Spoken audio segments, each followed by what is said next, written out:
Hello dear student, this is Sanjeev Kumar और आज हम समझेंगे इन्वर्टर जो है इसके पार्ट्स कैसे काम करते हैं और इसके बारे में जो बेसिक इन्फॉर्मेशन है वो।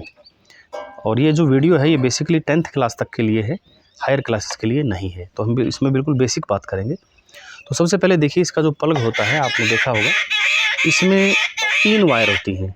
ये ग्रीन वायर जो है हटा रखी है और जनरली क्या होता है, घरों में इसको हटा ही देते हैं, जो कि नियमों के विरुद्ध है, इसे हटाना नहीं चाहिए। एक ब्लैक है और एक रेड है। ये अकॉर्डिंग टू इंटरनेशनल कन्वेंशन, जो ब्लैक वायर है इसको न्यूट्रल वायर बोलते हैं, जो रेड वायर है इसको लाइव वायर बोलते हैं और ग्रीन वायर जो इसको हम अर्थ वायर बोलते हैं। तो हमारे यहाँ आप देखेंगे 3 टर्मिनल होते हैं, इसका एक हटा हुआ है।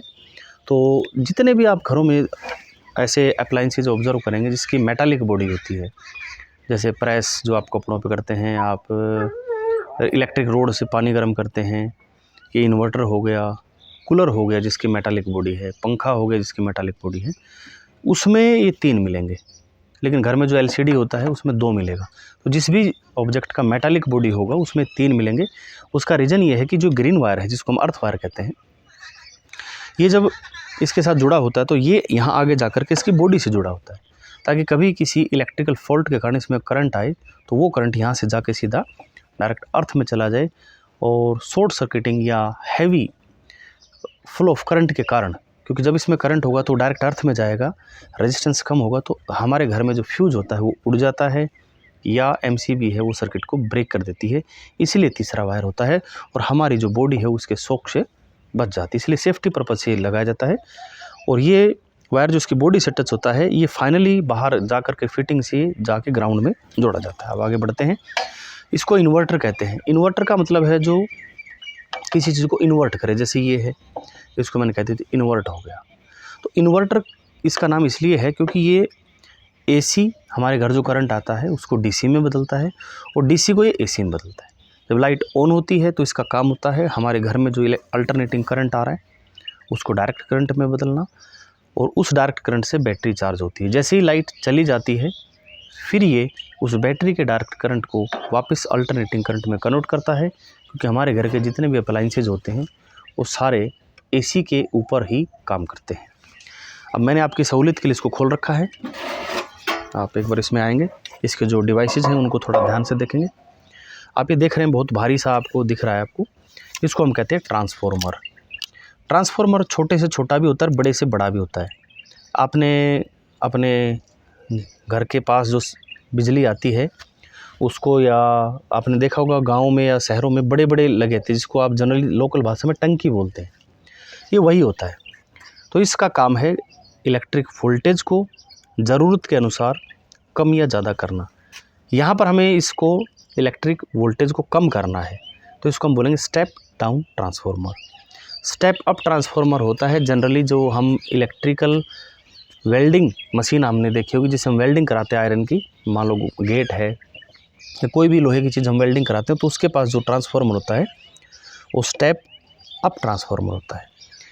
इसमें आप देखेंगे कि एक तो ये काफ़ी, आप गौर से देखेंगे तो इसमें ये एक चीज़ नहीं है, ये अलग अलग आप इसको स्लाइस की फॉर्म में देखेंगे, सारी सॉफ्ट आयरन की होती है। एडी करंट को मिनिमाइज़ करने के लिए आप हायर क्लासेस में पढ़ेंगे। ये कॉपर की वाइंडिंग होती है, इसमें कॉइल्स होती हैं, जो इसमें 2 कॉइल्स होती है, प्राइमरी और सेकेंडरी, जो काम करती है स्टेप और स्टेप डाउन का। ये आप हायर क्लासेस में पढ़ेंगे। अब थोड़ा इसमें आगे बढ़ते हैं हम, आप यहाँ आएंगे तो ये हमारी एक पहले जो टेक्नोलॉजी होती थी उसमें क्या था कि तार को हम परमानेंट जोड़ देते थे। अभी आजकल ये एक ऐसा सिस्टम चला हुआ है कि आप इसको निकाल भी सकते सीधा, इनको जंपर वायर्स बोलते हैं। और इनका भी आप ध्यान से देखेंगे तो इसका कलर कोडिंग है, हर एक वायर जो है उसका रंग जो है अलग अलग है, आप देखेंगे। ये इंटरनेशनल कन्वेंशन के अकॉर्डिंग ही होता है। ये जंपर वायर्स हैं, इसमें एक नहीं, इसमें आप देखें जितने भी यहाँ देखेंगे सारे के सारे जो है ये जंपर वायर्स जुड़े हुए हैं। इनको हम चाहें तो निकाल भी सकते हैं और वापस। इसका एक तो ईजी हो जाता है कि हमें पता है कि इसमें कौन सा कहाँ जुड़ेगा। इसमें अंदर की बात करें तो आप ध्यान से देखो, ये भी ट्रांसफार्मर है, ये भी ट्रांसफार्मर है, और ये जो हमने शुरू में देखा था ये भी ट्रांसफार्मर है। उसके बाद इसकी जो मेन चीज़ है, आप ये देखिए, जो आप देख रहे हैं थोड़े ब्लू कलर के, इस पर कई सारी लाइनिंग है, इनको हम बोलते हैं रजिस्टर्स। और इनके ऊपर जो लाइनिंग है इनका कलर है, इसको कलर कोडिंग बोलते हैं। और ये हमें एक्चुअल में रजिस्टर्स की वैल्यू हमें बताते हैं कि इनकी वैल्यूज़ क्या हैं इन कलर कोडिंग से। कलर को देख करके, जैसे आप स्कूल यूनिफॉर्म को देख के बता सकते हो ये बच्चा किस स्कूल में पढ़ता है, उसी प्रकार आप इनकी जो लाइन्स है इनको देख के बता सकते हैं कि ये कितना ओम का ये रजिस्टर है। आप थोड़ा इधर साइड में आएंगे तो ये इधर देखिए, ये गोल गोल आपको दिख रहे हैं, ये 3 आपको दिख रहे हैं। एक ऐसा छोटा इधर भी देखिए, एक ये रहा, एक 3 इधर भी है और भी होंगे। तो ये इनको हम कहते हैं कैपेसिटर्स। इनका काम होता है इलेक्ट्रिक एनर्जी को स्टोर करना और जब ज़रूरत पड़े तो एकदम से उसको दे देना। जैसे एक प्रकार से आप इसको ऐसे समझिए, कोई बच्चा बीमार हो जाता है तो डॉक्टर उसको जब ज़्यादा उसकी तबीयत ख़राब होती है तो उसको ग्लूकोज चढ़ा देता है। तो ग्लूकोज एक स्टोर्ड एनर्जी होती है। इसी प्रकार जब सर्किट में रिक्वायरमेंट होती है तो हम उस स्टोर्ड एनर्जी का यूज़ करते हैं। कैपेसिटर्स आप ये देख रहे हैं, ये सिलेंड्रिकल फॉर्म में है। ऐसे आप देखेंगे ये जो थोड़े से भूरे भूरे रंग में आप देख रहे हैं, ये भी कैपेसिटर्स हैं। ये देखिएगा, ये सारे ये पैरेलल प्लेट कैपेसिटर हैं और इनकी कैपेसिटी थोड़ी कम होती है इनकी कंपैरिजन में। अब आप ये देखेंगे, एक ब्लैक कलर का है जो इधर से तो सर्कुलर फॉर्म है, इधर से एकदम फ्लैट है। ये एक रहा, इसके नीचे 3 टर्मिनल होते हैं। कैपेसिटर में 2 टर्मिनल होते हैं, रजिस्टर में 2 टर्मिनल होते हैं। ये ट्रांजिस्टर कहलाते हैं। इनमें 3 टर्मिनल, ये भी एक ट्रांजिस्टर ही है। ये भी आप इनका वर्किंग हायर क्लासेस में पढ़ेंगे। उसके बाद आप इसमें यहाँ आइएगा, अगर आप थोड़ा सा इधर आएंगे तो ये ब्लैक कलर में आप देख रहे हैं यहाँ पे। अगर आप इसको ध्यान से देखेंगे तो ये इसकी शक्ल कुछ इस रजिस्टर से मिल रही है, लेकिन ये ब्लैक कलर का है। और ब्लैक कलर में एक तरफ आप देखेंगे कि सिल्वर लाइनिंग है, इसको बोलते हैं हम डायोड। और जो सिल्वर लाइनिंग है वो डायोड का पी कहलाता है। ये भी आप हायर क्लासेस में पढ़ेंगे। आप देखेंगे ये भी एक डायोड है, इधर एक डायोड है और इधर ये एक साथ कई डायोड हैं। इन डायोड के साथ एक और आप देखो, बीच में ये रजिस्टर है, ये डायोड है, इनके बीच में एक और आप गौर से देखें, ये जो बीच में आप देख रहे हैं ये वाला, ये भी डायोड है। इसको जीना डायोड बोलते हैं। जीना डायोड की जो है आप अलग से पहचान है, थोड़ा सा चमकीला है, थोड़ा रेड ऐसा लगता है जैसे ग्लास केस में बंद हो। एक जीनर इधर भी है, ये रहा, ये भी एक जीना डायोड है। नेक्स्ट हम मूव करते हैं। अब जैसे आप इधर आइए, ये हमारे पास ये देखो, ये भी एक रजिस्टर ही है, रजिस्टर ही है ये हमारा। ये इसका रेजिस्टेंस ज़्यादा है इनके कंपैरिजन में, जो आपने पहले छोटे देखे थे। एक इधर भी है, ये रजिस्टर है। और इधर देखिए, ये भी एक कैपेसिटर है, जो आप ग्रीन कलर में देख रहे हैं, ये भी एक कैपेसिटर है, पैरेलल प्लेट कैपेसिटर। नेक्स्ट हमारा बच गया है ये जो आप देख रहे हैं ब्लैक कलर का। इसमें आप देखेंगे कि इसमें कई सारी इसकी जो है टांगे, आप ध्यान से देख लेंगे। इधर देखिए, इसकी कई सारी टांगे आपको यहाँ पे दिखाई दे रही है। इसको बोलते हैं हम आईसी। आईसी का मतलब होता है इंटीग्रेटेड सर्किट। एक्चुअल में ये प्रोग्राम्ड होती है और शायद इसमें परमानेंटली जोड़ रखी है, कुछ एक में निकल भी जाती है। ये परमानेंट है, ये भी आईसी है, ये भी आईसी है, ये भी आईसी है। ये जो आईसीज होती हैं, इनमें एक्चुअल में क्या है कि आप जो पूरा बोर्ड ये देख रहे हैं, ये एक सर्किट है। तो ये इसमें एक छोटा सा अपने आप में एक सर्किट है, अलग से ही एक सर्किट है। सिर्फ स्पेस को कम करने के लिए हमने इसको आईसी के रूप में बनाया है। अगर हम इसी सर्किट को अलग अलग बनाते तो ये हमारे पास लगभग इतनी जगह घेर लेती, इतनी बाई इतने की। और ये अब छोटा सा जो इसका साइज़ है ये रिड्यूस हो गया है। ये सिलिकॉन इसमें प्रयोग होता है, उसके ऊपर हम रजिस्टर, कैपेसिटर, ट्रांजिस्टर, डायोड्स, वो इस सारे इसके अंदर हैं। एक प्रकार के से आप समझ लो पूरा कॉम्बो है।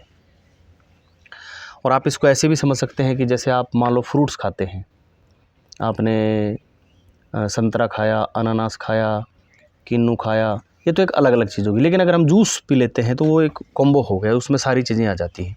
तो एक प्रकार के कॉम्बो सर्किट है। यहाँ आप गौर से आएंगे, एक बार देखेंगे, एक छोटा सा आपको दिख रहा है। कई बार क्या होता है, लाइट नहीं आई काफ़ी टाइम से तो इन्वर्टर कहते भाई इन्वर्टर बोल गया, तो ये उसका बोलने का मुँह है, यानी स्पीकर है। इससे ये ओवरलोडिंग का, बैटरी लो का जो सिग्नल है ये वो देता है। अभी जो आप सब इसमें देख रहे हैं बड़े बड़े, ये क्या है?